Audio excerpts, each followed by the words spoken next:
మొన్నటికి మొన్న దేశవ్యాప్తంగా జరిగిన మ్యాగీ యాగీ అంతా ఇంత కాదు. దానికి ముందు కూల్ డ్రింక్స్ విషయంలోనూ ఇలాగే జరిగింది. ప్రభుత్వం సీరియస్ అయ్యేసరికి ఆ బహుళజాతి కంపెనీలు దారికొచ్చాయి. ఒళ్ళు దగ్గర పెట్టుకుని ఉత్పత్తి చేస్తామని చెప్పి తిరిగి మార్కెట్లోకి వచ్చాయి. అసలు అప్పుడేం జరిగింది? ఆయా సంస్థలకు ప్రభుత్వం ఇచ్చిన వార్నింగ్ ఏంటి?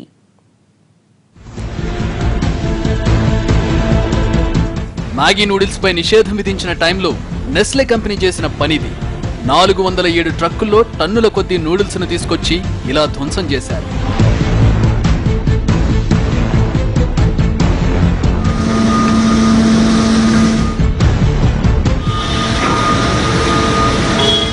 అప్పట్లో దేశవ్యాప్తంగా మార్కెట్లో ఉన్న తన సరుకు మొత్తాన్ని వెనక్కు రప్పించి బెంగళూరు సమీపంలో ఇలా ధ్వంసం చేసింది కంపెనీ.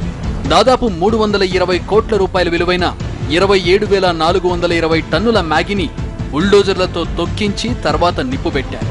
మ్యాగీ నూడిల్స్ లో సీసం పాళ్లు ఎక్కువగా ఉన్నాయన్నది నాడు పరిశోధనలో తేలిన విషయం. అది పిల్లల మానసిక ఎదుగుదలపై ప్రభావం చూపుతుందని విశ్లేషించారు నిపుణులు. ఈ విషయాన్ని కూడా సిఎస్సినే బయటపెట్టింది. వరుసగా ఒక్కో రాష్ట్రం నిషేధిస్తూ వచ్చేసరికి నెస్లే కంపెనీకి దిమ్మ తిరిగిపోయింది. అదే టైంలో కేంద్రం కూడా కన్నెర్ర చేయడంతో మరో గత్యంతరం లేక తన ఉత్పత్తుల్లో పరిమితికి మించి సీసం ఉందని అంగీకరిస్తూ మార్కెట్లోకి వదిలిన సరుకును వెనక్కు రప్పించి నాశనం చేసింది.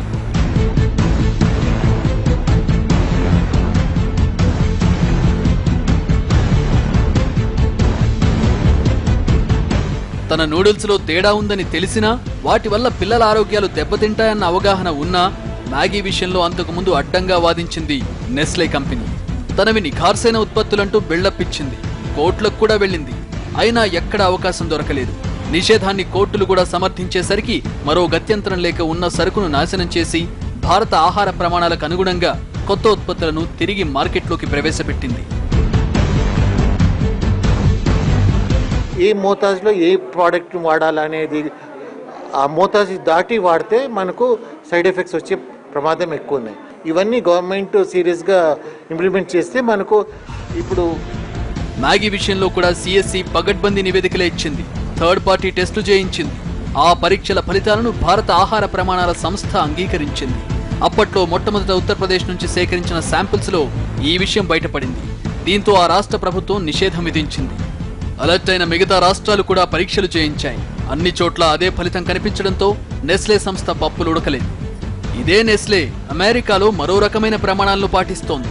ఇండియాలో ఏం చేసినా నడిచిపోతుందన్న నిర్లక్ష్య వైఖరితో మన దగ్గర ఉత్పత్తులు అమ్ముకుంటూ మన పిల్లలు పౌరుల ఆరోగ్యాలతోనే చెలగాటమాడాలనుకున్న బహుళజాతి సంస్థకు అప్పట్లో చెక్ పడింది.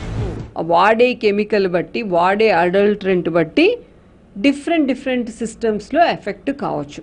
కొన్ని రెస్పిరేటరీ డిసీజ్ వస్తాయి, కొన్ని స్కిన్ ప్రాబ్లమ్స్ రావచ్చు, కొన్ని కార్సినోజెనిక్ రావచ్చు, కొన్ని ట్యూమర్స్కి రావచ్చు, కొన్ని అలర్జీస్కి రావచ్చు, ఆర్ కొంచెం పిల్లల్లో డెవలప్మెంటల్ ప్రాబ్లమ్స్ కూడా రావచ్చు, టాక్సిసిటీ ప్రాబ్లమ్స్ రావచ్చు.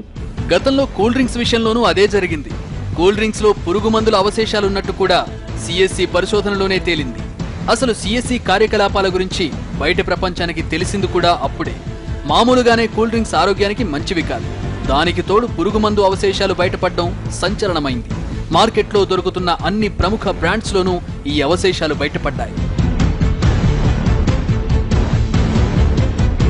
దీంతో కొన్నాళ్ల పాటు వాటి జోలికి పోవాలంటేనే భయపడిపోయారు జనం.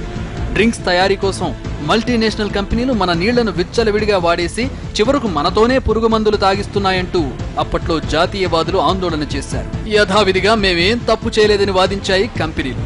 కొన్నాళ్ల హడావిడి తర్వాత వ్యవహారం సద్దుమడిగింది. ఇలా బహుళజాతి కంపెనీలు ఎప్పటికప్పుడు ఏదో ఒక రూపంలో మన ఆరోగ్యాల మీద దండయాత్ర చేస్తూనే ఉన్నాయి. సిఎస్సి వంటి స్వచ్ఛంద సంస్థలు ఆ కుట్రలను బయటపెడుతూనే ఉన్నాయి. ఇండియాలో ఏదైనా నడిచిపోతుందన్న వైఖరికి చెక్ పెడుతున్నాయి. ఏంటి ఘోరం? ఎందుకింత దారుణం? అసలు తినాలా వద్దా? అధికారులు ఏం చేస్తున్నారు? కల్తీ దందాను ఆపలేమా?